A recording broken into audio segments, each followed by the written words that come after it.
हाँ हाँ हो गया, ले रहा खुद फोटो ले लिया, ठीक था। ये बोर्ड डिवाइस पता नहीं काम मतलब लिया, हो गया नमो विष्णुपदाय कृष्णपृष्ठाय भूतले श्रीमते भक्ति वेदांत स्वामिनिति नाम्ने नमस्ते सरस्वती देवी गौरवाणी विचारणे निर्विशेष शून्यवादी पाश्चात्य विस्तारणे। जय श्री कृष्ण चैतन्य प्रभु नित्यानंद श्री अद्वैत गदाधर श्रीवासदि गौर भक्तवृंद। हरे कृष्णा कृष्णा कृष्णा हरे हरे, हरे राम राम राम हरे हरे। हरे कृष्णा। हरे कृष्णा प्रभु जी, दंडवत प्रणाम। So we start our session 35 session of Bhagavad Gita. So yes, some points from yesterday's class. Point can share each and everyone.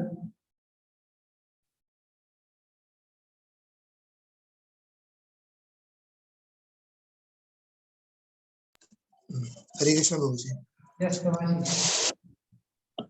प्रभु जी, कल हम जो श्लोक डिस्कस कर रहे थे वो है मतलब भगवान बोले अर्जुन को कि नामाम कर्माणि लिम्पन्ति, मतलब मैं किसी कर्म में मतलब मेरा जो कर्म है वो वास्तव में दिव्य है और मैं किसी कर्म या उसके फल से मतलब बंधता नहीं हूँ, मैं उससे परे हूँ।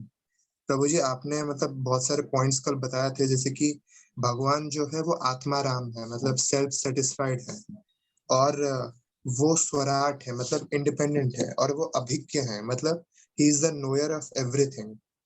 और प्रभु जी, आपने कल मतलब लोकों के बारे में बहुत कुछ बताया था, जैसे कि हर ब्रह्मांड में 14 लोक होते हैं, और ये वाला जो लोक है ये वास्तव में कर्म भूमि है। ये जो भूलोक है वास्तव में कर्म भूमि, मतलब यहाँ पे हम जो कर्म करेंगे उसके हिसाब से या तो हम हायर लोकों में जाएंगे या फिर लोअर लोकों में जाएंगे। और प्रभु जी, आपने बताया था कि मतलब पाप और पुण्य जो होता है वो कभी भी एक दूसरे को कैंसिल आउट नहीं होते, दोनों का ही हमें रिएक्शन भोगना पड़ता है। तो जी मतलब ये कुछ initial points. Okay, thank you so much. Any other points from anyone else?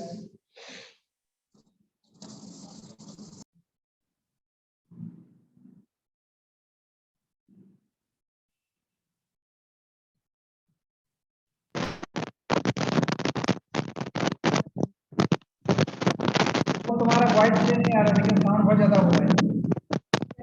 Remove your earphone.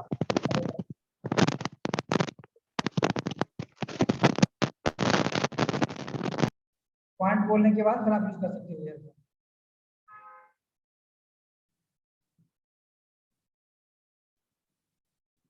हरे कृष्णा प्रभु जी। हाँ, now it's okay. Yeah, now it's okay. दंडवत प्रणाम प्रभु जी। Yes. प्रभु जी, आपने बताया कि जैसे भगवान किसी से कभी प्रभावित नहीं होते, इफेक्ट नहीं होते हैं, और उनकी कोई मतलब इच्छाएं नहीं होती, डिजायर नहीं होती, क्योंकि वो पूरी तरह से परफेक्ट है और कंप्लीट है। वो इसी तरह का जैसे कि एक एटम में अगर देखते हैं कि एक कक्षा भरा हुआ है, तो उसमें मतलब कि दोबारा हम उसमें और प्रोटॉन या इलेक्ट्रॉन जो भी उसमें नहीं डाल सकते हैं। वो वापस कर देगा लेकिन वो लेगा नहीं। इस तरह से आप प्रभु जी, ये है जो earth is junction, so from choose here then go depend our karma. Means earth एक जंक्शन है जहां से हम चूज कर सकते हैं कि कहाँ जाना है, कौन सी ट्रेन पकड़नी है, और कहाँ हमारा destination, what is purpose of life. ये है। Okay. Any other points from other devotees? Krishna प्रभु, दंडवत प्रणाम। Yes, आपने भगवान कृष्ण के 6 अपुलेंस के बारे में बताया था, beauty, knowledge, strength, wealth, fame और वैराग्य। और कृष्ण जो भी लीला करते हैं सारी लीलाएं परफेक्ट होती हैं।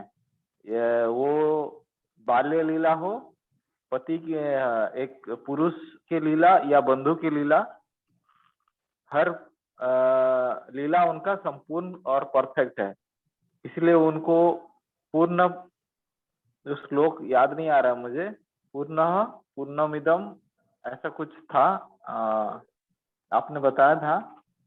और आपने कर्मी, ज्ञानी और योगी के बारे में बताया था। कर्मी मैटेरियलिस्टिक पर्सन होता है जो कर्म को भोग करता है। ज्ञानी वो है जो भोगना छोड़कर भगवान का ज्ञान पाता है। योगी वो है जो भगवान को अपने हृदय में रखता है। और भक्त जो है जो भगवान की भक्ति में रहता है। योगी और ज्ञानी दोनों को शांत रस नहीं मिलता है, इसलिए वो फॉल डाउन हो सकते हैं। मगर ये भक्त फॉल डाउन नहीं होता है, क्योंकि वो सच्चिदानंद विग्रह जिसमें उसको सारे रस मिलते हैं। मगर ज्ञानी और योगी शांत रस में रहते हैं, इसीलिए उनको ब्रह्म ज्ञान होता है, मगर ब्रह्म ज्ञान में आनंद नहीं मिलता है। सत और चित मिलता है, मगर आनंद नहीं मिलता है, इसलिए उन लोग का फॉल डाउन होता है। चांसेस है ज्ञानी और योगी में शांत रस से फॉल डाउन होने का। Yes, very right. उस तरीके से इसको बोलते हैं कि भगवान को जानने के तीन तरीके होते हैं। There are 3 ways to know about the absolute truth that we have already discussed in our previous classes. ब्रह्मेति, परमात्मेति, भगवानेति शब्देति, राइट। सो पहला जो तरीका होता है ब्रह्मेति, मतलब कि भगवान केवल एक लाइट है, राइट, इम्पर्सनल। तो जैसे भगवान को बोलते हैं सच्चिदानंद विग्रह, सत, चित एंड आनंद, राइट। तो ब्रह्म जो है, ब्रह्म में केवल 3 में से केवल एक ही चीज है, क्या? सत, ओनली सत एस्पेक्ट, राइट। फिर उसके बाद उसमें चित और आनंद नहीं है, केवल कौन है? केवल सत है, मतलब इटर्नल है, बस वो इम्पर्सनल है, बट लेकिन दैट विल बी इटर्नल, बस उसमें नॉलेज भी नहीं है और आनंद नहीं है। फिर उसके बाद हम जाते हैं किस पे? परमात्मेति, परमात्मा में क्या है? सत प्लस चित, बोथ आर देयर, इटर्नल भी है लेकिन साथ साथ उसमें क्या है? नॉलेज भी है, राइट। बट लेकिन इसमें आनंद नहीं है, राइट, आनंद की इसमें कमी है। तो जब हम जाते हैं किसमें? ब्रह्मेति, परमात्मेति, भगवान यदि शब्द थे, भगवान, जब भगवान में जाते हैं तो सत भी है, चित भी है, एंड इसके अलावा क्या है? आनंद ही आनंद है, सच्चिदानंद विग्रह। यही कारण है कि जब तक आनंद की कमी रहती है, आनंद की कमी खलने के कारण ही योगी और ज्ञानी जो है ज्यादा लंबे समय तक वहां पर टिक नहीं पाते हैं, और again they have to come back again into this material world, पतंती अधा। This is the reason. पर भक्त जो है वो आनंद पाते हैं भगवान की सेवा में, इसलिए वो हमेशा भगवान की सेवा में लगे रहते हैं, कभी उनका पतन नहीं होता है। भगवान बोल भी रहे हैं अर्जुन से, कौनते प्रति जाने ही नामे भक्ता प्रणस, ओ Arjun, you declare to everyone, ये मेरे भक्त का कभी भी विनाश नहीं होता है, right. This is the relation between the devotees and the supreme personality of God. Okay, so any other point, or should we now continue to next shloka?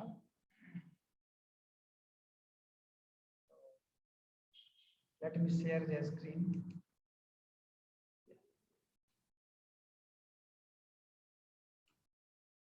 I hope everyone is able to see the screen. Yeah. So today's shloka is very, very important. So shlokas go like this: कर्मणि कर्म यः पश्येत् अकर्मणि च कर्म यः सुबुद्धिमान् मनुष्येषु युक्तः कृत्स्न कर्मकृत्। Translation like this: one who sees inaction in action and action in action. One who sees inaction in action and action in inaction is intelligent among men, and he is in the transcendental position, although engaged in all sorts of activities. ये जो आज का जो श्लोक है ये पूरी तरीके से माइंड बगलिंग है, मतलब पूरे आप दिमाग को ही पूरा घुमा देगा, आप दिमाग को पूरा मतलब पूरी तरीके से घुमाएगा, क्योंकि इसमें ये लोग कंफ्यूज हो जाते हैं, समझ नहीं पाते क्या बोलना चाह रहे हैं। Inaction in action, action in action क्या बोलना चाह रहे हैं पूरा बुद्धि को, पूरा दिमाग से पूरा ऊपर जाता है, भेजे की पूरा ऊपर जाता है, समझ में नहीं आता क्या बोलना चाह रहे हैं। मैं भी इसको समझ नहीं पाया था, लेकिन जब मैंने ध्यान से इसको प्रभुपाद का जब लेक्चर सुना, राइट, और अदर स्पीकर से जब मैंने लेक्चर सुना, तब बहुत मैंने इसको इसका बहुत डीप तरीके से मैंने इसका अध्ययन किया, तब जाके मुझको समझ में आया कि मतलब क्या है। Otherwise it is very very difficult to understand this shloka, it's very very difficult, very complicated shloka there. So बोल रहे हैं कि one who sees in action, actually उसको पढ़ने का भी तरीका होता है। अगर आप उसको मिक्स करके पढ़ोगे ना, तो दोनों चीजें बिल्कुल एक जैसी लगेंगी आपको। ये जो मैं इसको हाईलाइट कर रहा हूँ, आप अगर इसको बिल्कुल एक ही रिदम में पढ़ोगे ना, तो लोग समझ नहीं पाएंगे क्या बोलना चाह रहे हैं। इसको थोड़ा गैप देके पढ़ना पड़ेगा आपको। In action, in action, in action, and action in action, right. तो पहला जो एक्शन है वो पूरा जुड़ा हुआ वर्ड है, फिर उसके बाद दूसरा है इन, बीच में गैप है, फिर एक्शन। तो यहाँ पे केवल 2 वर्ड आ रहे हैं बस, क्या, एक्शन एंड इन एक्शन, ठीक है। तो इसी को हमें यहाँ समझना है। तो इन एक्शन का मतलब क्या होता है और एक्शन का मतलब क्या होता है। Action you know very well, action मतलब होता है एक्टिविटी, और यू कैन से कर्म, ठीक है। अब कर्म भी अलग अलग प्रकार के होते हैं, अच्छे कर्म होते हैं, बुरे कर्म होते हैं, हाँ, good karmas and bad karmas.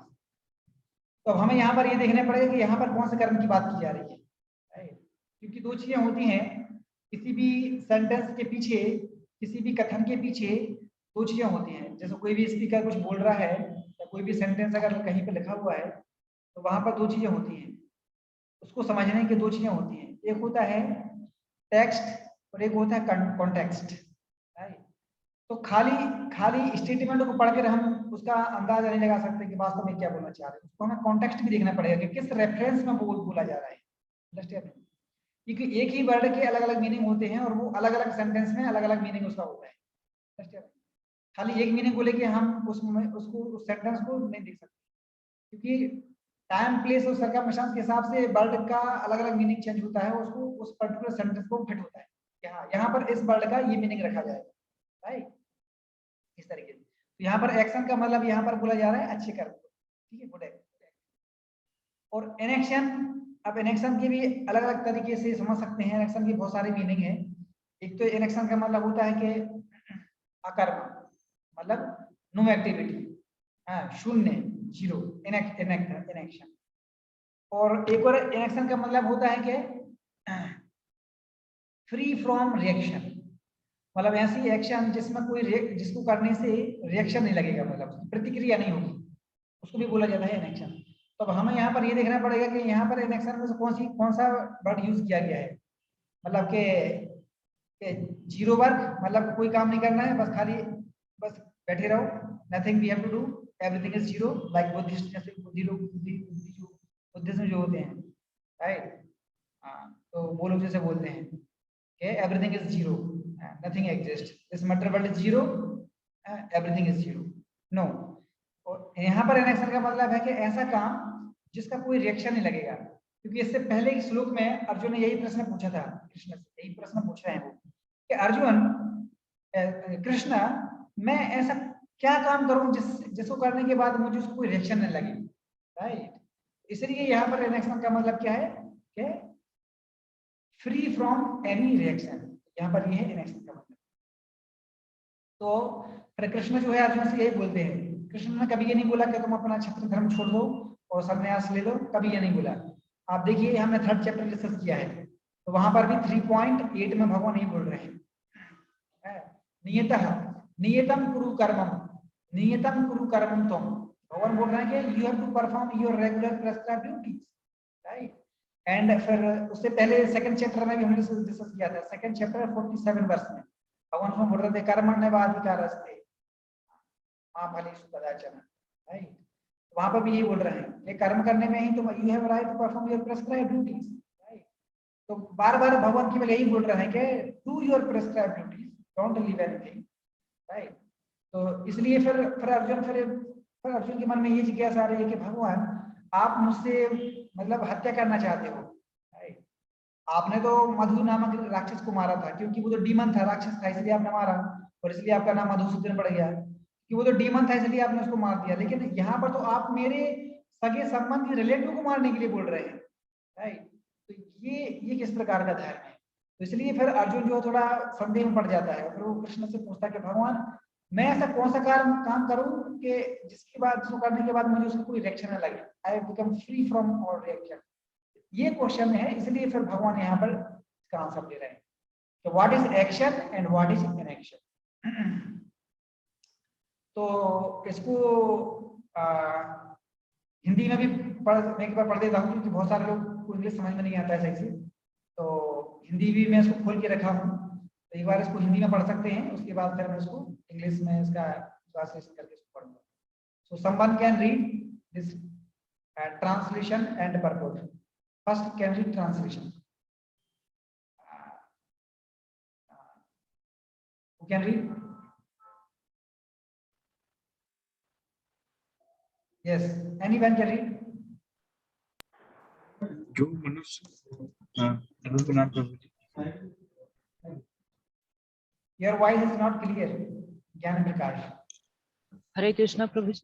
Yes, Pramod, you can continue. Yeah, your voice clear. प्रभु जी, जो मनुष्य कर्म में अकर्म और अकर्म में कर्म देखता है, वह सभी मनुष्यों में बुद्धिमान और सब प्रकार से कर्मों में प्रवृत्त रहकर भी दिव्य स्थिति में रहता है। ठीक है, इसको अब देखो, खाली ट्रांसलेशन पढ़ने से हमें कुछ भी समझ में नहीं आ रहा है कि कर्म क्या है, कर्म क्या है, राइट। अब जब प्रभुपाद का जब हम परपट पढ़ेंगे, व्याख्या तात्पर्य पढ़ेंगे, तब हमें हर चीज क्लियर हो जाएगी। ठीक है, क्या बोलना चाह रहे हैं, उसका तात्पर्य पढ़ो, क्या बोलना है प्रभुपाद। तात्पर्य, कृष्ण भावनामृत में कार्य करने वाला व्यक्ति स्वभावतः कर्म बंधन से मुक्त होता है। उसके सारे कर्म कृष्ण के लिए होते हैं, अतः कर्म के फल से उसे कोई लाभ या हानि नहीं होती। फलस्वरूप वह मानव समाज में बुद्धिमान होता है, यद्यपि वह कृष्ण के लिए सभी तरह के कर्मों में लगा रहता है। अकर्म का अर्थ है फल के बिना, कर्म के फल के बिना। जी प्रभु। निर्विशेषवादी इस भय से सारे कर्म बंद कर देता है कि कर्म फल उसके आत्म साक्षात्कार के मार्ग में बाधक न हो, किंतु सगुणवादी अपनी इस स्थिति में भली भांति परिचित रहता है कि वह भगवान का नित्य दास है, अतः वह अपने आप को कृष्ण भावनामृत के कार्यों में तत्पर रखता है। चूंकि सारे कर्म कृष्ण के लिए किए जाते हैं, अतः इस सेवा के करने से उसे दिव्य सुख प्राप्त होता है। जो इस विधि में लगे रहते हैं वे व्यक्तिगत इंद्रिया तृप्ति की इच्छा से रहित होते हैं। कृष्ण के प्रति उनका नित्य दास्य भाव उसे सभी प्रकार के कर्म फल से मुक्त करता है। यस, ठीक है। देखो, तो तात्पर्य पढ़ने से चीज कितनी आसान हो गई है कि नहीं। ट्रांसलेशन पढ़ने से, अनुवाद पढ़ने से कुछ भी समझ में नहीं आ रहा था, लेकिन उसी चीज को जब प्रभुपाद ने तात्पर्य को व्याख्या किया तो कितनी हर चीज क्लियर हो गई। इसलिए प्रभुपाद का तात्पर्य अगर नहीं रहेगा ना, तो हम भगवत गीता को समझ ही नहीं पाएंगे, एक्चुअली बहुत कठिन हो जाएगा समझ पाना। प्रभुपाद ने तात्पर्य लिख के हमारे लिए बहुत इजी बना दिया है, बिल्कुल सिंपल। तो इसमें बोल रहे हैं कि जो मनुष्य कर्म में अकर्म और अकर्म में कर्म देखता है, तो कर्म में अकर्म का मतलब क्या है, मतलब कोई व्यक्ति काम तो कर रहा है लेकिन उसको उस काम का कोई भी रिएक्शन नहीं मिल रहा है, राइट, उसको बोलते हैं कर्म में अकर्म। ठीक है। और दूसरा अकर्म में कर्म। अकर्म में कर्म मतलब कोई व्यक्ति निष्क्रिय बैठा है, कोई काम नहीं कर रहा है, लेकिन फिर भी रिएक्शन लग रहा है, राइट। कोई काम नहीं कर रहा, निष्क्रिय बैठा है, he is not involving any activities but still he is getting reaction, उसको बोलते हैं अकर्म में कर्म। समझ में आ गया दोनों का वर्ड। पहला है कर्म में अकर्म। तो कर्म में अकर्म का मतलब क्या है कि व्यक्ति कर्म कर रहा है लेकिन काम करने पर भी उसको उसका कोई रिएक्शन नहीं लग रहा है, इसको बोलते हैं कर्म में अकर्म। और दूसरा है अकर्म में कर्म, तो मतलब व्यक्ति कोई काम नहीं कर रहा, निष्क्रिय बैठा हुआ पूरी तरीके से, he is not indulging any sort of activities but still he is getting reaction। अब सोचो, कोई काम नहीं कर रहा फिर भी उसका रिएक्शन लग रहा है। तो ये दो चीजें यहाँ पर इसको बताया जा रहा है प्रभुपाद। तो इसको कैसे समझेंगे, तो प्रभुपाद इसमें परपट में यही बोल रहे हैं कि कर्म में अकर्म, पहले प्रभुपाद इसको व्याख्या कर रहे हैं कर्म में अकर्म, कि व्यक्ति कर्म कर रहा है लेकिन फिर भी उसको कोई रिएक्शन लग रहा है, तो उसको बोलते हैं क्या, जो व्यक्ति कृष्ण भावनामृत में काम करता है, वह who is doing activities in Krishna consciousness, Krishna भावनामृत में रहकर जो व्यक्ति काम कर रहा है, तो वो उसका जो कर्म है वो हर प्रकार के रिएक्शन से मुक्त होता है, मतलब उसको कोई भी रिएक्शन नहीं लगेगा। अंडरस्टैंड? क्यों? क्योंकि ये भौतिक जगत का नहीं है। Because Krishna consciousness is a transcendental activities, right? मतलब क्या ऐसा कर्म मतलब जो हमें बांधे ना, इस भौतिक जगत में हमें बांधे नहीं, राइट? सुख दुख, अच्छा बुरा, मतलब जो ड्यूअलिटी से फ्री हो। क्योंकि देखो इस भौतिक जगत में कोई व्यक्ति चाहे बुरा कर्म करे चाहे अच्छा कर्म करे, दोनों ही कर्म उसको बांध के रखते हैं। अंडरस्टैंड? अभी हम इसको देखेंगे भी परपोर्ट में, उसको हम अभी एक्सप्लेन करूंगा आपको। तो गलत काम जो व्यक्ति करता है वो तो बनता ही है इस भौतिक जगत में, उसमें कोई संदेह नहीं है। लेकिन कोई व्यक्ति अगर अच्छा कर्म भी कर रहा है तब भी मतलब वो जो है इस भौतिक जगत में बंधा हुआ रहता है, राइट? तो इसलिए इसमें बोल रहा है प्रभुपाद, कृष्ण भाव में कार्य करने वाला व्यक्ति स्वभावतः कर्म बंधन से मुक्त रहता है। क्यों? क्योंकि उसके सारे कर्म कृष्ण के लिए होते हैं, राइट? क्योंकि तो कोई व्यक्ति अगर बुरा काम कर रहा है और अच्छा कर्म कर रहा है लेकिन वो खुद के लिए कर रहा है, सेंटर पॉइंट वो खुद ही है, मतलब खुद के सेंस ग्रेटिफिकेशन के लिए कर रहा है, चाहे गलत काम करे चाहे अच्छा काम करे, इसलिए वो जो काम है वो उसको बांध देता है। लेकिन भाई आप देखिए जब हम कोई कुकिंग करते हैं, कुक करते हैं, कुछ खाना बनाते हैं, पकाते हैं, तो उसको सबसे पहले भगवान के लिए भोग लगा देते हैं। तो उससे क्या होता है कि उसका जो भी रिएक्शन है ना वो सबसे पहले भगवान के लिए चला जाता है, और उसके बाद फिर हमारे पास वो आता है प्रसाद बन के। इसलिए हमने कर्म किया, लेकिन कर्म का जो रिजल्ट है वो किसके पास चला गया? कृष्ण के पास चला गया। Now that food is coming as a prasad, right? That is why now we are taking a Krishna's prasad, not ordinary food. That is why we will not get any reaction. Understanding? So although we are involving in activities, but still we are free from reaction. Understanding? इसको बोलते हैं क्या? कर्म में अकर्म। कर्म तो कर रहे हैं लेकिन इससे कोई रिएक्शन लगेगा। क्यों? Because now we have dedicated that activity, that karma unto the Supreme Personality of Godhead. या आप उस तरीके से बोल सकते हैं कि मैं जो कर्म कर रहा हूँ वो भगवान के प्रतिनिधित्व में मैं कर रहा हूँ, उनके बिहाफ में काम कर रहा हूँ, इसलिए मुझे उसका कोई रिएक्शन नहीं लगेगा, राइट? तो फलस्वरूप वह मानव समाज में बुद्धिमान होता है। यद्यपि वह कृष्ण के लिए सभी तरह के कर्मों में लगा रहता है, हर प्रकार के काम करता है वो, राइट? और अकर्म का अर्थ है, अकर्म का अर्थ क्या है? कर्म के फल के बिना, हाँ, मतलब के उसका कोई रिएक्शन नहीं लगेगा, उसको बोलते हैं कर्म। जनरली लोग समझते हैं जैसे कर्म मतलब, जैसे मैंने आपको बता दिया, कर्म मतलब एक्टिविटी, तो अकर्म मतलब इसका उल्टा है, तो कर्म मतलब कि कोई एक्टिविटी नहीं। लेकिन यहाँ पर अकर्म का मतलब ऐसा नहीं है कि सब कुछ बंद कर देना है, नहीं। यहाँ पर अकर्म का मतलब है कि ऐसा कर्म जिसका कोई रिएक्शन ना लगे, राइट? जिसका कोई भी हमें उसका रिएक्शन नहीं लगे, दैट इज कॉल्ड, उसकी कोई प्रतिक्रिया नहीं होगी। जैसे न्यूटन बोलता है कि every action has equal and opposite reaction, तो न्यूटन का जो थर्ड लॉ है वो यहाँ पर फेल हो जाएगा, राइट? क्यों? Because it is beyond this material nature, it is a transcendental activity. तो यहाँ पर ये बहुत जगह की कोई भी रूल्स रेगुलेशन यहाँ पर काम नहीं करेंगे, ठीक है ना? तो ये निर्विशेषवादी मतलब कैसे बोलते हैं? मायावादी, जो लोग बोलते हैं कि एवरीथिंग इज वन, हर चीज वन है, मतलब सब लोग भगवान है, राइट? तो भगवान को इम्पर्सनल समझते हैं, भगवान की अलग लाइट है। इसलिए प्रभुपाद के जब प्रणाम मंत्र हम बोलते हैं तो क्या बोलते हैं? नमो विष्णुपदाय कृष्ण पृष्ठाय भूतले श्रीमते भक्ति वेदांत स्वामी नाम नमस्ते सरस्वती देवी गौरवाणी प्रचारणे निर्विशेष शून्यवादी पाश्चात्य देशतारणे। तो प्रभुपाद के प्रणाम मंत्र में ये दोनों वर्ड आ जाते हैं कि जिन्होंने क्या किया? निर्विशेष और शून्यवादी दोनों को खंडन कर दिया, दोनों की फिलोसफी को पूरी तरीके से काट दिया। निर्विशेष मतलब जो मायावादी बोलते हैं, वो बोल रहे हैं कि भगवान का इम्पर्सनल है, भगवान कोई फॉर्म नहीं होता है, भगवान ने उसको खंडन कर दिया, राइट? बोलते अगर भगवान अगर लाइट है, अगर इम्पर्सन है, तो फिर भगवान कैसे खा लेते हैं फिर, राइट? जैसे साक्षी गोपाल का एक स्टोरी आता है, राइट? तो उसमें बोलते हैं एक यंग ब्राह्मण और एक बूढ़ा ब्राह्मण जाते हैं काशी में दर्शन करने के लिए। तो जो ब्राह्मण होता है वो तो अपने शरीर से पूरी तरीके से बूढ़ा रहता है, तो चल नहीं पाता है, तो फिर वो यंग ब्राह्मण से रिक्वेस्ट करता है कि तुम जो है मुझे वहां तक लेके जाओ, मैं तुम्हें जो है मतलब स्पेशल गिफ्ट दूंगा। तो यंग ब्राह्मण बोलता है कि ठीक है चलते हैं, तो लेके चला जाता है काशी तक, उसको हेल्प करता है। और वहां जाने के बाद फिर वो वहां पर बोलता है कि अब अभी आपने जो मुझसे जो वादा किया था कि मैं आपको उपहार दूंगा, तो फिर यंग ब्राह्मण बोलता है कि अभी आप जो है मुझे उपहार दीजिए, आपने जो शर्त रखी। तो बोलता है कि ठीक है, मेरी एक डॉटर है, पुत्री है, कन्या है, मैं उसका जो विवाह है वो तुमसे करा दूंगा।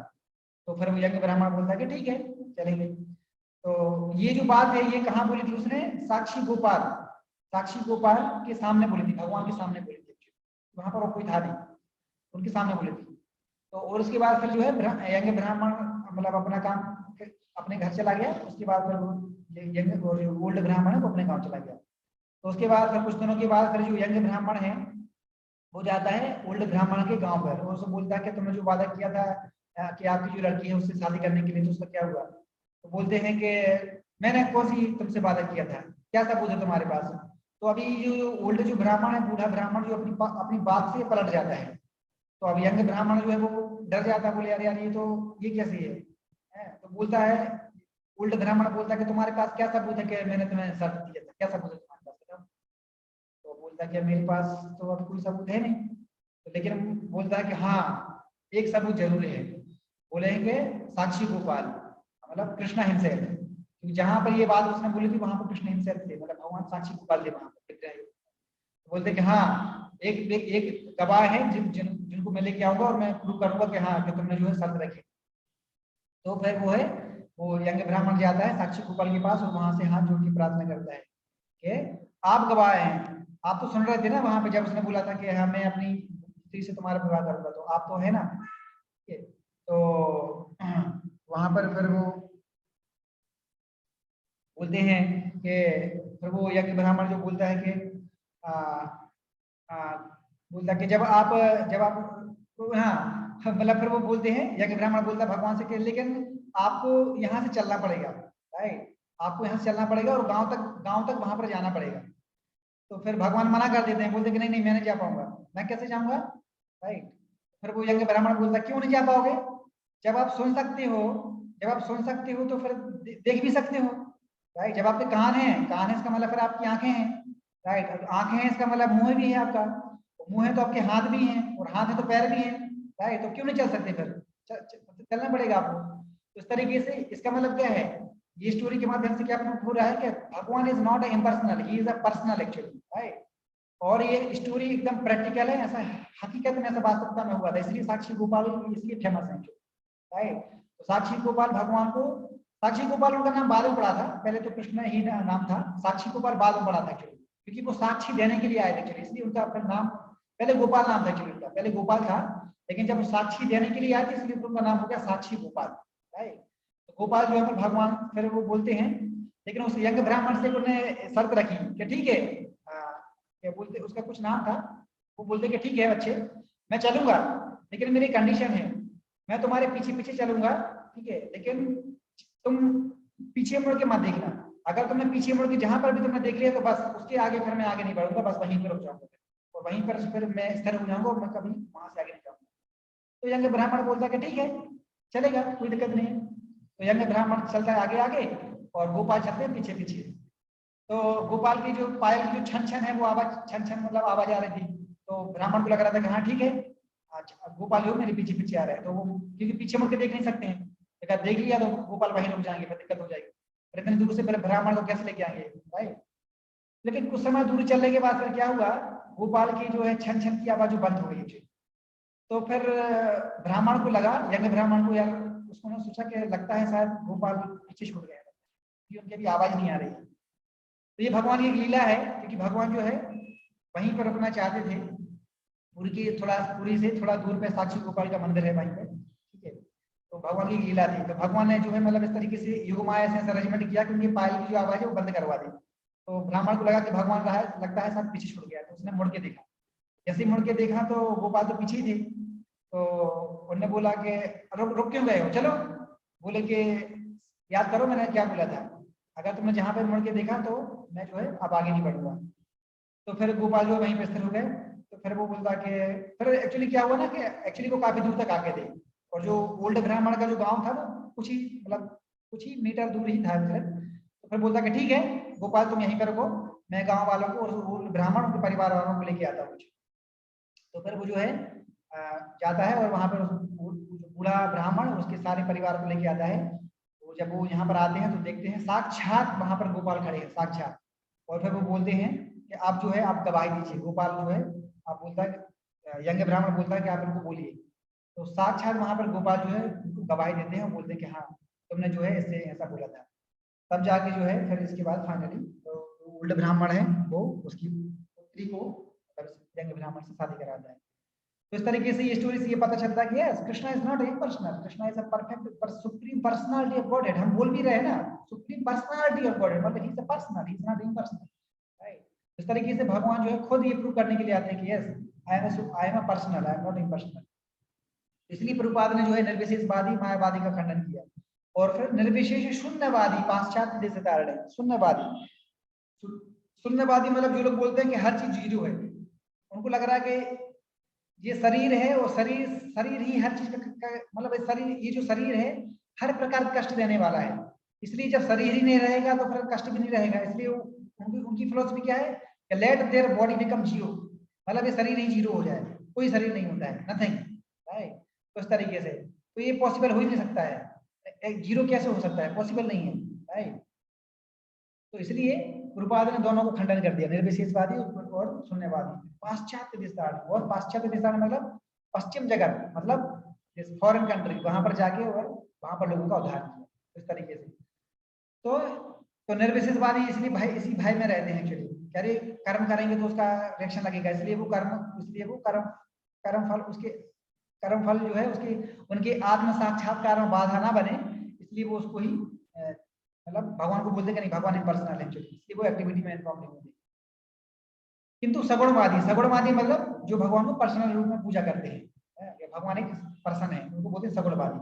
और एक बोलते हैं निर्गुणवादी मतलब जो जिनको लगता है कि भगवान को कोई फॉर्म नहीं, तो उनको बोलते हैं निर्गुणवादी, राइट। सो सगुणवादी या निर्गुणवादी, ठीक है। तो निर्गुणवादी के उपासक थे कबीरदास जी, राइट, इस तरीके से। तो सगुणवादी सूरदास। तो सगुणवादी अपनी यशस्वी में भलीवादी परिचित रहता है और कि भगवान का नित्य दास है, अतः वह अपने आप को कृष्ण भावना कार्यों में तत्पर रहता है। क्योंकि सारे काम कृष्ण के लिए किए जाते हैं, अतः इस सेवा में उसको करने से दिव्य सुख प्राप्त होता है।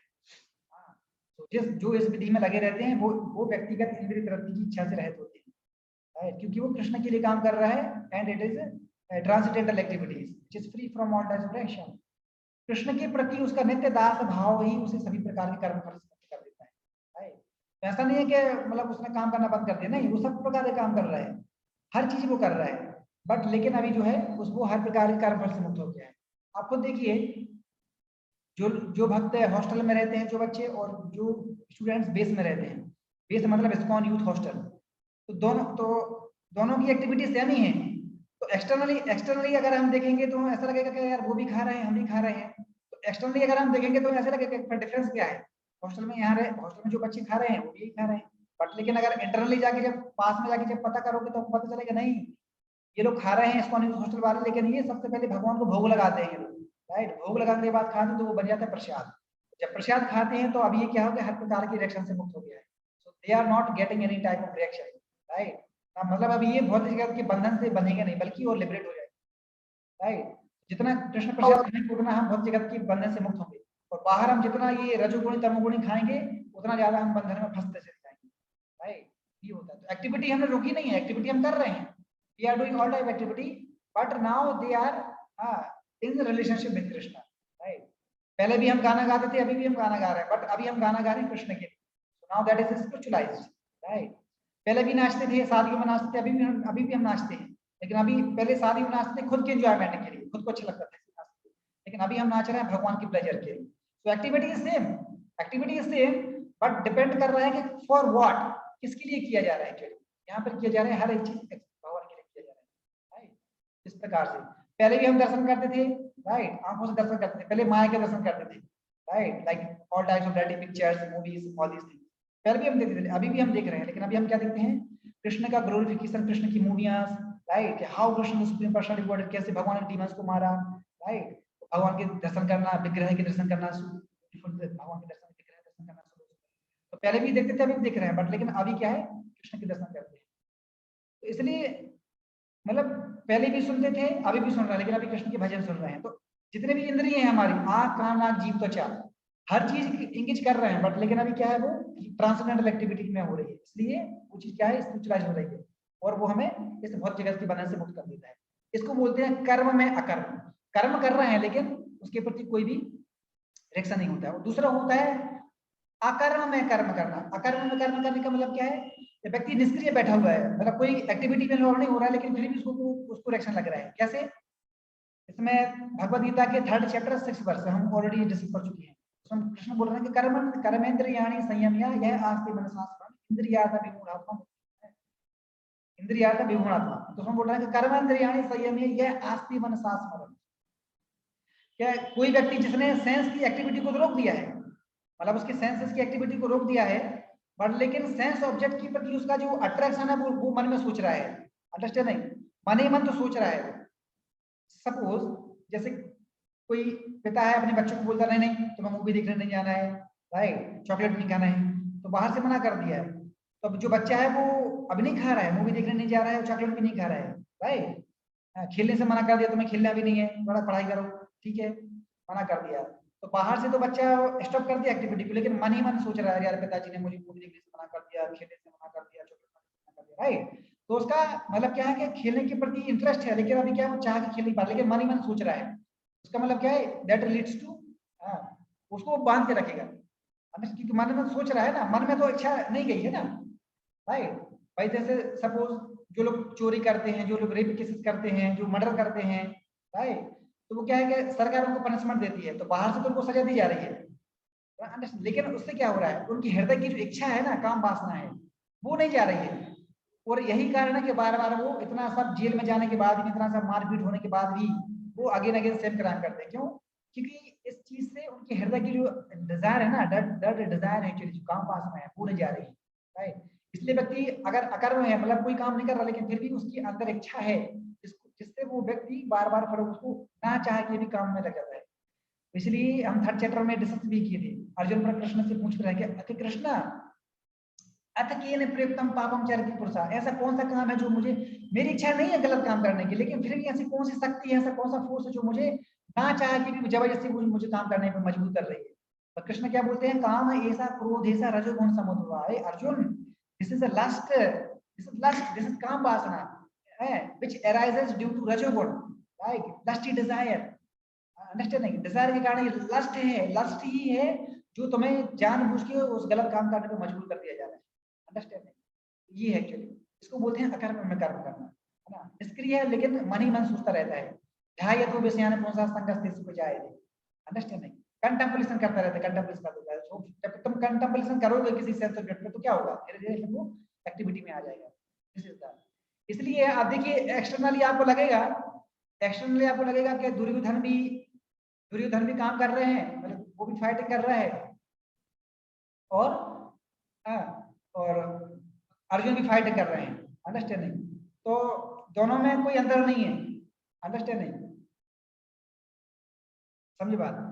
दुर्योधन भी लड़ रहा है और अर्जुन भी लड़ रहा है, तो एक्टिविटी सेम ही है। एक्चुअली अगर कोई देखेगा तो बोलेगा हाँ अर्जुन भी फाइट कर रहा है, दुर्योधन भी फाइट कर रहा है, एक्टिविटी सेम ही है, लेकिन एक जो है वो रिएक्शन में बंध रहा है, लेकिन दूसरा जो है कंप्लीटली फ्री फ्रॉम रिएक्शन। तो कौन रिएक्शन में बंध रहा है और कौन रिएक्शन से फ्री है, ठीक है। दुर्योधन उसको रिएक्शन लग रहा है, why, because he is doing for himself, right. लेकिन अर्जुन जो है वो किसके लिए कर रहा है, कृष्ण के लिए कर रहा है।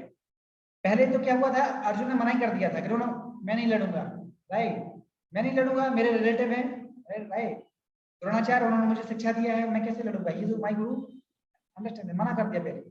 तो पहले मना कर दिया मतलब पहले खुद के सेंस सर्टिफिकेट सोच रहा था, अरे वो मेरे रिलेटिव है, मैं कैसे मार दूं। तो पहले वो देहात बुद्धि में था। देहात्म बुद्धि का मतलब क्या होता है, शरीर और शरीर से जुड़ी हुई जो वस्तुएं हैं उसको बोला जाता है देहात्म बुद्धि। तो अर्जुन पहले देहात्म बुद्धि में था एक्चुअली, मतलब उसको सोच रहा था ये मेरे शरीर से रिलेटेड है, मेरे शरीर के अंग हैं एक्चुअली, अंडरस्टैंडिंग। लेकिन जब भगवान ने उसको फिर नॉलेज दिया कि अर्जुन तुम देहात्म बुद्धि को छोड़ो और आत्मा के ज्ञान पे आओ, राइट, अंडरस्टैंडिंग, क्योंकि they are not bodies, they are spirit soul, वो हमेशा हमेशा रहेंगे। तुम ऐसा क्यों सोच रहे हो तुम मारने से वो लोग मर जाएंगे, नहीं है, वो हमें रेफर में बोलते हैं कि पर वो आत्मा के बारे में बता देंगे, ना जाए थी मेरी दीवा कदाचन नाया बुद्धो भगवान, कि आत्मा अजय अमर है, वो कभी नहीं मरती है, इसलिए तुम देहात्म बुद्धि को छोड़ो, राइट, और तुम मारो उसको, अंडरस्टैंड, को मारो, क्योंकि ये सब मतलब धर्म के विरुद्ध है ये सब लोग, अंडरस्टैंडिंग। इसलिए you have to kill them immediately. तब जाके फिर अर्जुन की आंख खुलती है और फिर कृष्ण उनको एंथुसियाज्म देते हैं अर्जुन को, फिर अर्जुन फाइट करता है। तो पहले अर्जुन ने फाइट करने से मना कर दिया था केवल खुद के लिए बिहाफ कर, लेकिन अभी लड़ाई कर रहा है, अभी खुद की लड़ाई नहीं कर रहा है, अभी किसकी लड़ाई कर रहा है? कृष्ण के बिहाफ लड़ाई कर रहा है। अंडरस्टैंड? कृष्ण है the supreme personality of godhead. तो धर्म की परिभाषा क्या है? Whatever Krishna is telling that is धर्म, एक्सेप्ट एवरीथिंग इज अधर्म। Whatever Krishna is telling that is धर्म, धर्मम तो साक्षात भगवत प्रणीतम। भगवान ने जो कुछ भी बोला है वही धर्म है actually, right? So if Krishna is telling to fight, तो एक्सटर्नली ऐसा लगेगा अरे भगवान तो गलत काम करवा रहे हैं, ये कैसा धर्म है? No, Krishna knows actually what is the right, what is wrong. Understand? Krishna को पता है क्या सही है क्या गलत है। धर्म धर्म क्या है क्या नहीं है, भगवान से ज्यादा कौन जान सकता है। अंडरस्टैंड? तो बाहर से हमें ऐसा लग सकता है कि यार ये जो जनरली ऐसा होता है किसी व्यक्ति को मारना, किसी की हत्या करना, ऑब्वियसली ये क्या होता है? ये अधर्म है, पाप है। लेकिन वहीं शास्त्र में बोला जाता है कि ठीक है किसी जीव की हत्या करना पाप है, लेकिन वहीं शास्त्र में दो एनिमल का एग्जांपल दिया जाता है, एक है सांप स्नेक और स्कॉर्पियन बिच्छू। जहां कहीं भी आपको ये दिखते हैं immediately you have to kill, immediately you have to kill. Scorpion बिच्छू और सांप तो मारो, उनको मारने से उसमें कोई रिएक्शन लगेगा। क्यों? क्योंकि ये क्या है, ये विषैले होते हैं एक्चुअली, मतलब ये एनवियसनेस नेचर के होते हैं। एनवियसनेस नेचर मतलब ईर्ष्या होती है। जैसे ही बिच्छू को आप टच करोगे तुरंत वो आपको काटेगा, और नहीं भी टच करोगे तो भी आपको काटेगा ही। और सांप भी ऐसा ही होता है, आपको बिना कुछ किए ही वो आपको डसेगा ही डसेगा, उसकी प्रवृत्ति है। एनवियसनेस के कारण ही वो मतलब फन दिखाता है। इसलिए जो लोग एनवियस नेचर के हैं उनको आप मारने से कोई आपको रिएक्शन लगेगा। शास्त्र में बोला गया है अगर एक परिवार में एक व्यक्ति की वजह से बाकी लोग अगर बच सकते हैं, जैसे सपोज घर में आग लग गई है, अगर एक व्यक्ति के जलने से बाकी अगर मेंबर्स अगर बच सकते हैं तो उस व्यक्ति को जल जाना चाहिए। क्योंकि हमें इसमें देखना पड़ेगा, ब्रॉड लेवल पर देखना पड़ेगा, बड़े लेवल पर, राइट? और बोला जा रहा है कि अगर किसी एक गांव के जलने से अगर पूरे गांव के बाकी घर अगर बच रहे हैं तो उस गांव को जला देना चाहिए, राइट? क्योंकि हमें मेजोरिटी में देखना पड़ेगा, बाकी लोगों को बचाना है ना, राइट? और अगर एक गांव के जलने से अगर पूरा देश बच रहा है तो उस गांव को जला देना चाहिए। These are शास्त्रिक स्क्रिप्चर, शास्त्र इंजेक्शन, वैदिक इंजेक्शन, अंडरस्टैंड? और उसमें ऐसा भी बताया गया है कि 5 प्रकार के लोग हैं, मतलब 5 प्रकार के ऐसे एक्ट हैं जिनको मतलब तुरंत जो है उनको मतलब मार देना चाहिए। कोई अगर किसी व्यक्ति की जमीन को हड़प रहा है उसको तुरंत मार देना चाहिए, दूसरे की जमीन पर कब्जा कर रहा है। कोई व्यक्ति अगर गुरु की पत्नी को हड़प रहा है, गुरु या शिक्षा टीचर गुरु उसकी पत्नी को हड़प रहा है, राइट, तो किडनैप कर रहा है तो उसको मार देना चाहिए। कोई व्यक्ति अगर मर्डर कर रहा है उसको मार देना चाहिए। कोई व्यक्ति अगर किसी को जहर दे रहा है तो उसको मार देना चाहिए। और कोई व्यक्ति अगर किसी के घर में आग लगा रहा है तो उसको मार देना चाहिए immediately. So these are 5 actually they are called criminals, actually criminal, द्रोही, इनको इमीडिएटली मार देना चाहिए। अंडरस्टैंड? तो इसलिए दुर्योधन ने क्या किया, बहुत प्रकार के गलत काम किए, इसलिए फाइटिंग दोनों कर रहे हैं, लेकिन अर्जुन अभी जो है कृष्ण के लिए काम कर रहा है। इसलिए इसमें कोई भी क्राइम नहीं है। Understand? We have to kill, actually we have to kill, right? इसलिए तो एक्टिविटी देखने में समय एक्टिविटी दोनों सेम है, बट लेकिन हमें देखना पड़ेगा कि activity on what behalf, activity किसके लिए की जा रही है हमें देखनी पड़ेगी। नहीं क्या एक्टिविटी हो रही है, ये फोकस पॉइंट नहीं है। फोकस पॉइंट ये है कि एक्टिविटी जो हो रही है वो किस पर्पस के लिए की जा रही है और किस बिहाफ में किया जा रहा है। एक हो रहा है खुद सेंस ग्रेटिफिकेशन के लिए, राज्य के लिए, लेकिन एक हो रहा है कि कृष्ण को सेटिस्फाई करना है। We have to act on behalf Krishna, Krishna की बात को हमें रखना है, इसलिए हमें करना है, राइट? ये एक्चुअली पॉइंट है। तो इसलिए यहाँ पर ये पॉइंट ये इंपॉर्टेंट है। तो इसलिए दोनों पार्टी फाइट कर रही है, लेकिन एक को लगता है और एक को उसका रिएक्शन नहीं लगता है। इसलिए इस भौतिक जगत में हम चाहे गलत काम करें चाहे अच्छे काम करें, दोनों इस भौतिक जगत में बंधन का कारण है। अच्छे कर्म करोगे तो इसमें प्रभुपाद बोल रहे हैं कि those who are performing good activities means pious activities, अच्छे कर्म करना। तो अच्छे कर्म करने का रिजल्ट क्या होता है? जन्म ऐश्वर्य श्रुता श्रीभी, जन्म ऐश्वर्य श्रुता श्रीभी। तो अच्छे कर्म जो लोग करते हैं, जो लोग जैसे उनको को खाना खिलाते हैं, राइट, फ्री एजुकेशन दे रहे हैं, अंडरस्टैंडिंग, सब गरीबों की सेवा कर रहे हैं, मतलब, राइट, तो उसका परिणाम क्या होता है? तो भगवान से बोल रहे हैं कि दे गॉट 4 थिंग्स, राइट? जन्म ऐश्वर्य श्रुता श्रीभी। जन्म मतलब उनको अच्छे परिवार में जन्म लेगा, ब्राह्मण परिवार में या रिच फैमिली में जन्म लेगी, पहला जन्म। ऐश्वर्य मतलब वो जो हो सकता है कि नेक्स्ट लाइफ में वो अच्छे बहुत अच्छा उनके पास क्या होगा, सॉरी जन्म, जन्म का मतलब होता है कि गुड गुड फैमिली में या रिच फैमिली में जन्म लेना, या और ऐश्वर्य का मतलब होता है कि नेक्स्ट लाइफ में उनके पास बहुत अमीर, मतलब बहुत ही बहुत धन होगा एक्चुअली उनके पास, बचपन से ही मतलब जो है बहुत अटूट उनके पास पैसा होगा, ऐश्वर्य होगा मतलब। और श्रुत, श्रुत मतलब होता है कि बहुत बड़ा पंडित होगा, बचपन से ही मतलब शास्त्रों का उसको नॉलेज होगा, श्रुत। और श्री, श्री मतलब बहुत सुंदर होगा, अंडरस्टैंडिंग। तो जन्म, ऐश्वर्य, श्रुत, श्री, तो 4 चीजें उसको मिलेंगी जो व्यक्ति अच्छे कर्म करते हैं। बट लेकिन इन 4 चीजों को करने के बाद भी ये सब 4 चीजें भी बंधन का कारण होती हैं। क्यों? क्योंकि जिनके पास ये 4 चीजें होती हैं उसको उस चीज का अहम हो जाता है, अहंकार हो जाता है। अरे मैं तो ब्राह्मण परिवार में जन्म लिया हूँ, मैं तो, मेरे पास तो बहुत धन है, मैं तो बहुत बड़ा पंडित हूँ, स्कॉलर हूँ, मैं तो बहुत सुंदर हूँ, मैं क्यों भगवान की भक्ति करूंगा? तो जब ये 4 चीजें व्यक्ति के पास होने के बाद जब उसको अहंकार हो जाता है तो फिर वो भगवान से दूर हो जाता है। जब वो भगवान दूर हो जाता है, फिर जब भगवान से, देखो मेन बंधन का कारण क्या है मालूम? मेन बंधन का कारण यही है, या रिएक्शन का कारण यही है कि हम ऐसी कोई भी एक्टिविटी जो हमें भगवान से दूर लेके चलते हैं, बस। तो अगर अच्छे कर्म भी कर रहे हैं और अच्छे कर्म करने के बाद अगर हमें उसका रिजल्ट है कि मिल भी गया है, लेकिन अल्टीमेटली इन सब पाने के बाद भी अगर हम भगवान की भक्ति नहीं कर पाएंगे, इसका मतलब क्या है? फिर से हम बंध गए, है कि नहीं? इसलिए चाहे हम गलत काम करें चाहे अच्छे काम करें, दोनों ही इस भक्ति का बंधन का कारण है। इसलिए हमें इनसे ऊपर उठना पड़ेगा, हमें अच्छे काम से भी ऊपर उठना पड़ेगा। That is called transcendental work, right? मतलब वर्क है ना शुद्ध सत्वगुण, अंडरस्टैंडिंग, मतलब इवन गुडनेस से ऊपर भी काम करना। जो अच्छी कर्म जो होते हैं, पास एक्टिविटीज, मतलब जो होते हैं मोड ऑफ गुडनेस, लेकिन कृष्णा कॉन्शियसनेस मतलब होता है शुद्ध सत्वगुण, pure goodness, beyond goodness actually, that is called शुद्ध सत्वगुण। और कृष्णा कॉन्शियसनेस का मतलब होता है शुद्ध सत्वगुण एक्चुअली, मतलब free from all types of reactions, ठीक है? तो उसमें ये बोला जा रहा है। तो इसलिए हमें ये देखना पड़ेगा, ठीक है, कि हमें किस प्रकार की एक्टिविटीज करना है और किसके बिहाफ में करना पड़ेगा।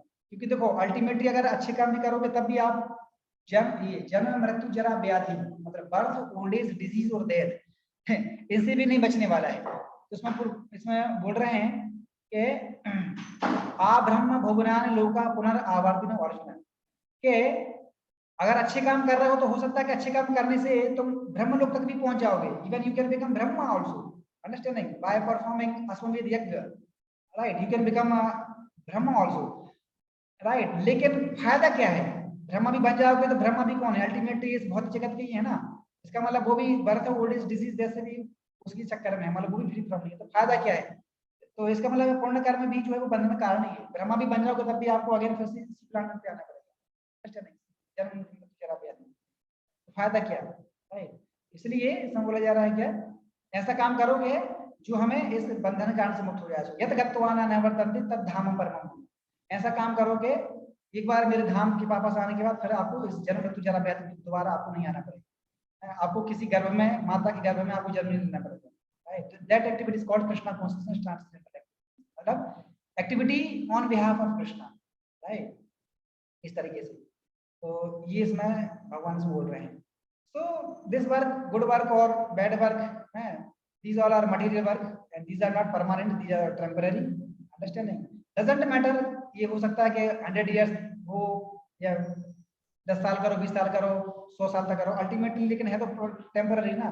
But activity in Krishna consciousness, that is eternal life, that is eternal, that we have to understand, ठीक है? तो इसलिए जैसे एक और बात इसमें एग्जांपल दे रहे हैं, जैसे प्रेजेंट हाउस का इसमें एग्जांपल दे रहे हैं। प्रेजेंट हाउस में क्या होता है, प्रेजेंट हाउस में क्या है कि अलग अलग क्लास के लिए अलग अलग क्लास रहते हैं। एक class present house, B class, C class. जैसे आपने देखा होगा जैसे ट्रेन होती है तो ट्रेन में भी 3 क्लास के होते हैं, एक जनरल डिब्बा होता है, एक सेकंड सिटिंग का होता है, फिर आपका स्लीपर क्लास होता है, फिर एसी में भी 3 कैटेगरी होती है, आपका first class AC, second class AC, third class AC, understanding. उसी प्रकार से प्रेजेंट हाउस में भी 3 क्लास होती है, A class present house, B class, C class, right? A class high level का रहता है, बी क्लास थोड़ा सा लो लेवल का, और सी क्लास और थोड़ा सा लेवल। तो आप देखो प्रेजेंट हाउस में भी अलग अलग कैटेगरी होती है, क्योंकि जिस व्यक्ति ने छोटा सा क्राइम किया है उसको मतलब उसको स्टैंडर्ड वाला, मतलब जिसमें रहना खाना पीने की सुविधाएं होती है उसमें रखा जाता है, उसको ज्यादा परेशान नहीं किया जाता है। जिसने थोड़ा और बड़ा क्राइम किया है उसको थोड़े से और उसको थोड़ा मतलब कंप्रेस करके रखा जाएगा, उसको सुविधाएं थोड़ी कम कर दी जाएंगी। जिसने बहुत बड़ा क्राइम किया है, जिसने मर्डर कर दिया है, उसको मतलब ऐसे रखा जाएगा ना, खाने पीने के लिए दिया जाएगा, वो बहुत मार पिटाई होगी। इस प्रकार से कैटेगरी होती है। तो अल्टीमेटली देखा जाए तो अगर कोई व्यक्ति बोले, कोई अगर कोई जो क्रिमिनल है वो अगर बोलेगा अरे मुझे तो इतनी सारी सुविधाएं मिल रही हैं, अच्छा बेड दिया जा रहा है, खाने पीने के लिए इतनी सारी सुविधाएं हैं, एक काम करता हूँ यहीं पे रह जाता हूँ, बस बाहर नहीं निकलना है, तो वो फुलिशनेस है एक्चुअली। अरे पागल हो तुम, अल्टीमेटली हो तो प्रेजेंट हाउस में ना, भले ही तुम अच्छी सुविधा मिले तो उससे फर्क क्या पड़ता है, हो तो तुम प्रेजेंट हाउस में, अल्टीमेटली तुम्हें कैदी ही बोला जाएगा, तुम्हें ये नहीं बोला जाएगा तुम ये क्लास की कैदी हो, नहीं, लोग तुम्हें कैदी ही बोलेंगे। तो सिमिलरली हमारी कंडीशन भी ऐसी है, तुम चाहे ब्रह्म लोक में चले जाओ, चाहे इंद्र लोक में जाओ, चाहे तुम पाताल लोक में जाओ, ultimately we are this material world की। और चाहे ए क्लास प्रेजेंट हो चाहे बी क्लास हो, अल्टीमेटली सजा तो सजा है, और बर्थ ओल्डेस्ट डिजीज देयर, ये सजा तो रहेगी रहेंगी, हम कहीं पे भी किसी प्लैनेट में रहें। पर्पस ये है कि जो व्यक्ति बुद्धिमान होता है वो जाता नहीं यार, अल्टीमेटली पर्पस ये है कि हमें इस बहुत जगह से ही बाहर निकलना है, इसलिए हम एक्टिविटी करना है, राइट। सो इसलिए let me become completely free from present house, that is the intelligence, right। तो इसलिए रियल एजुकेशन इज नॉट के एमए डिग्री मिल गई है, पीएचडी डिग्री मिल गई है, no, this is not real education. Real education is that, ठीक है, how to become free from this material bondage, that is called real education, and it is simply possible due to Krishna consciousness, because Krishna consciousness is giving that opportunity by which we become completely free from this suffering of this threefold miseries or four-year problems of life, जन्म मृत्यु जरा मृत्यु, ठीक है। This is the purport of today's sloka. Hare Krishna, thank you very much। किसी कोई प्रश्न तो पूछ सकते हैं। Your voice is not coming, Pramod। नहीं, अभी भी आवाज नहीं आ रहा तुम्हारा।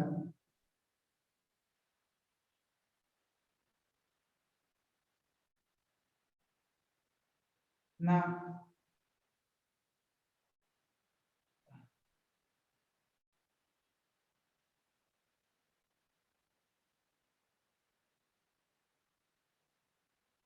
I am not getting your point। Yes, Kamal Lochन। हरे कृष्ण प्रभु, आपने बोला था एक आदमी को मार दो अगर वो 5 प्रकार की चीज हड़पता है, लैंड, वाइफ, पॉइजन देता है, एक घर को आग लगा देता है, और एक क्या होता है प्रभु, एक बच गया। गुरु की पत्नी को जो अपहरण कर लेता है। अच्छा, अपनी पत्नी या गुरु की पत्नी, वो आपने बोला था? गुरु भाई, यस। तो 5 चीज बोले ना प्रभु? हाँ, फिर से बता दीजिए, 5 चीज आपने बताया था, फिर से बता दीजिए। हाँ, एक और जो ना, जो दूसरे की जमीन को हड़प लेता है। देखो, पहला है जो गुरु की वाइफ को जो हरण कर लेता है, पहला दूसरे की जमीन पे कब्जा कर लेता है, जो दूसरे को जहर देता है, ठीक है, जो दूसरे को मर्डर कर देता है और दूसरे के घर में आग लगाता है, ठीक है। These 5 are called aristocratic criminals। Yes, anything else? Any question?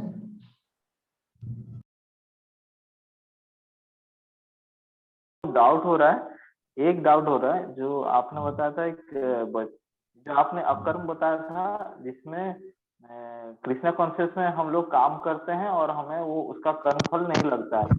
अगर जो एक बच्चे का आपने उदाहरण दिया, उसको मैं समझ नहीं पाया। वो बस कॉन्टेम्पलेशन करता है, और बच्चा कॉन्टेम्पलेशन करता है और उसको उसका कर्मफल लग जाता है, इसका मतलब वो है? हाँ, कंटेम्पलेशन का मतलब क्या है भाई? देखो, अगर किसी चीज पे वो कंटेम्पलेशन कर रहा है, अल्टीमेटली फिर धीरे धीरे क्या होगा, धीरे धीरे तो फिर वो उसको, मतलब देखो, पहले क्या होता है, जब किसी चीज के बारे में हम जब विचार करते हैं, थिंकिंग करते हैं, थिंकिंग के बाद फिर नेक्स्ट एक्टिविटी क्या होने वाली है? पहले इच्छा प्रकट होगी। जब किसी चीज के बारे में आप कंटेम्पलेशन करते रहोगे कि हाँ, आई want this, I want this, उसके बाद फिर क्या होगी? आप उसको प्रैक्टिकली फिर उसको लेना चाहोगे, नहीं होगा? इसलिए तो भगवत गीता में ये डिस्कस किया था, ध्याय तो विषयानुपम सत्संगस्ते सुबुझायते, राइट। कि जब आप किसी सेंस ऑब्जेक्ट के बारे में सोचते रहोगे तो उसका मतलब फिर क्या है? आप सोच रहे हो, उसके बाद फिर उसी इच्छा प्रकट हो जाएगी, हाँ, now I want this, now I want this. Understand? इस तरीके से है, अंडरस्टैंड? ये कंटेम्पलेशन, क्योंकि contemplation leads to in physical activities, that is the point. जैसे मैंने आपको बताया नहीं कि बच्चे का जो सब एग्जाम्पल बोल रहे थे, हाँ वो सेम चीज है क्योंकि वो फिजिकल में तो इन्वॉल्व नहीं हो पा रहा, लेकिन मन में तो सोच रहा है ना, मन में तो वो इच्छा तो नहीं गई ना उसकी, मन में इच्छा नहीं जा पा रही है, इच्छा नहीं जा पा रही, इसका मतलब क्या है, उसकी हृदय की जो अनर्थास है ना वो नहीं जा पा रहे हैं, और जब अनर्थास नहीं जा पा रहे हैं तो फिर क्या आ गया, आप रिएक्शन से फ्री कैसे हो पाओ, अंडरस्टैंड नहीं। और दूसरा एग्जाम्पल मैंने क्रिमिनल का भी दिया था कि गवर्नमेंट उसको पनिश दे रही है, सजा दे रही है, लेकिन उससे उससे क्या हो रहा है, वो फिर से बार बार सेम एक्टिविटी कर रहा है, क्यों, क्योंकि हृदय की इच्छा नहीं जा रही है, अंडरस्टैंड। तो जब तक अनर्थ नहीं जाएंगे हृदय से तब तक वो रिएक्शन तो लगेगा ही लगेगा, अंडरस्टैंड। ये पॉइंट है कहने का मतलब, राइट, ठीक है, धन्यवाद, हो गया। Yes, anything else?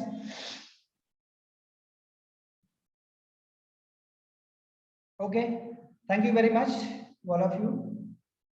हरे कृष्णा कृष्णा कृष्णा हरे हरे, हरे राम राम राम।